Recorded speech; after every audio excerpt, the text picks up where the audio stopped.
আসসালামু আলাইকুম। সবাই কেমন আছো? ফুডি কর্নারে সবাইকে স্বাগত। আজকে আরও একটা মাছের রেসিপি নিয়ে তোমাদের সামনে হাজির হলাম। আজকে বানাবো সবজি দিয়ে কীভাবে মাছের স্বাস্থ্যকর ঝোল বানানো যায়, আর সেটা কিন্তু খুব সহজেই আর কম উপকরণে সেই রেসিপিটা আজকে তোমাদের সঙ্গে শেয়ার করব। ইলিশ মাছের মাথা দিয়ে কাঁচকলার ঝোল খেতে কার না ভালো লাগে, আর যদি আগে না খেয়ে থাকো তাহলে এই ভিডিওটা পুরো দেখে অবশ্যই একবার বাড়িতে ট্রাই করবেন। কতটা সুন্দর আর টেস্টি ও সুস্বাদু খেতে লাগে সেটা আজকে দেখে নাও।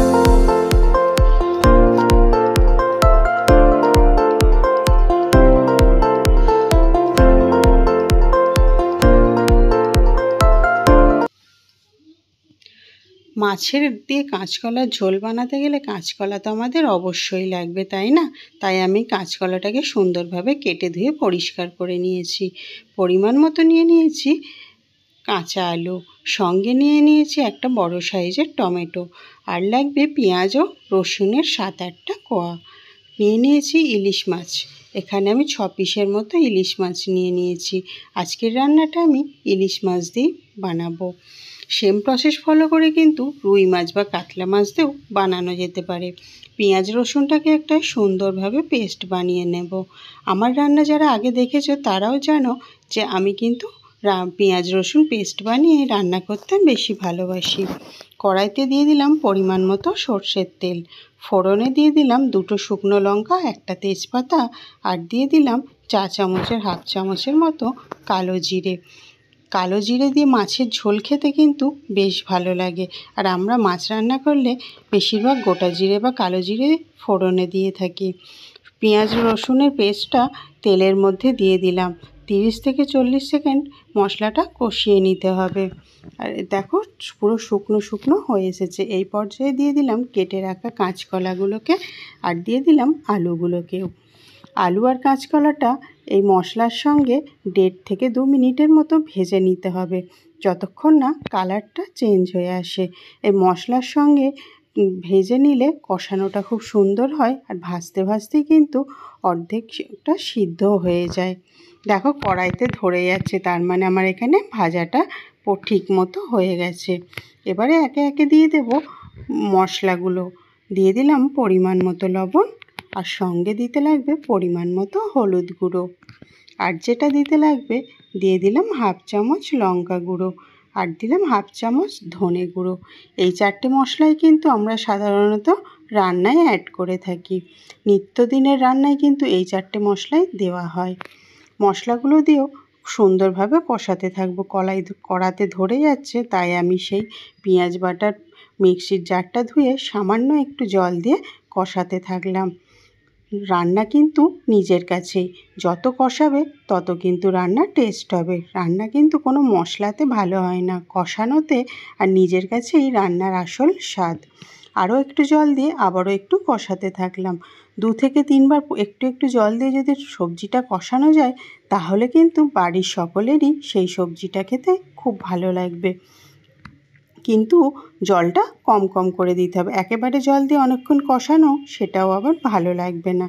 দেখো খুব সুন্দরভাবে কষানো হয়ে গেছে, আর কালারটাও কিন্তু চেঞ্জ হয়ে গেছে। কড়াতে কিন্তু মশলাগুলো ধরে যাচ্ছে, তার মানে কষানোটা পারফেক্ট হয়ে গেছে।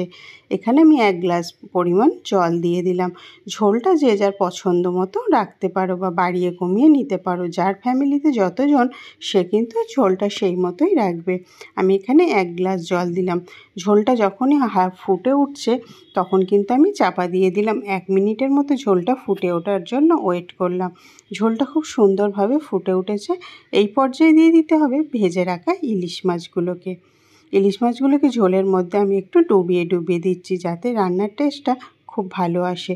আর কেটে রাখা সেই বড় সাইজের টমেটোটাও ঝোলের মধ্যে দিয়ে দিলাম। ভালোভাবে ঝোলের মধ্যে ডুবিয়ে দিয়ে এটাকে আমি চাপা দিয়ে রান্না করব 2 থেকে 3 মিনিটের মতো। সঙ্গে দিয়ে দিলাম 3টে কাঁচা লঙ্কা। এটা তোমরা দিতেও পারো আর নাও পারো। চাপা দিয়ে আমি এখানে 3 মিনিটের মতো রান্না করে নেব। 3 মিনিট রান্না হয়ে গেছে, আর দেখছি ঝোলের কালারটাও খুব খুব সুন্দর হয়ে গেছে। একবার হাত দিয়ে দেখে নিলাম যে সবজিগুলো সিদ্ধ হয়েছে কি, দেখলাম সবজি কিন্তু ভালোই সিদ্ধ হয়ে গেছে। কলা সিদ্ধ হয়েছে মানে আলু সিদ্ধ হতে কিন্তু আর বাকি থাকবে না। হাফ চামচ দিয়ে দিলাম ভাজা জিরের গুঁড়ো। মাছের ঝোলে জিরের এই গন্ধটা কিন্তু সবারই বেশ ভালো লাগে, আমার তো খেতে খুবই ভালো লাগে।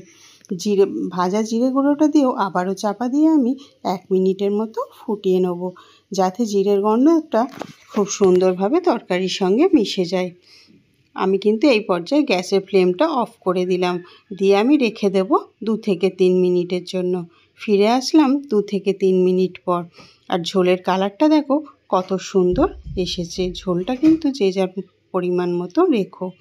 আর সুন্দর প্লেটে যদি এইভাবে সুন্দরভাবে সার্ভ করে দেওয়া যায় তাহলে কিন্তু কার না ভালো লাগে। আর গরম ভাতের সঙ্গে এরকম যদি একটা মাছের ঝোল থাকে তাহলে কিন্তু মাংস বা অন্য কিছু আমাদের আর খেতেই ইচ্ছা করবে না। আজকের রেসিপিটা আমি ইলিশ মাছ দিয়ে বানালাম, সেমভাবে কিন্তু কাতলা মাছ বা রুই মাছ দিয়েও বানানো যায়। এর স্বাস্থ্যকর ঝোল সবার পক্ষেই কিন্তু খুব উপকারী, বাচ্চা বড় বা বয়স্ক সবাই এই ঝোলটা খেতে পছন্দ করবে, আর এটা শরীরের পক্ষে খুবই উপকারী। ভিডিওটা যদি এখান পর্যন্ত তোমাদের ভালো লেগে থাকে তাহলে কিন্তু চ্যানেলটিকে সাবস্ক্রাইব করার অনুরোধ রইল, আর লাইক করতে বা কমেন্ট করতে ভুলো না যে আজকের রেসিপিটা কেমন লেগেছে। তোমাদের লাইক কমেন্ট আমার ভিডিও বানানোর আগ্রহটা অনেকটাই বাড়িয়ে দেয়। আল্লাহ হাফেজ।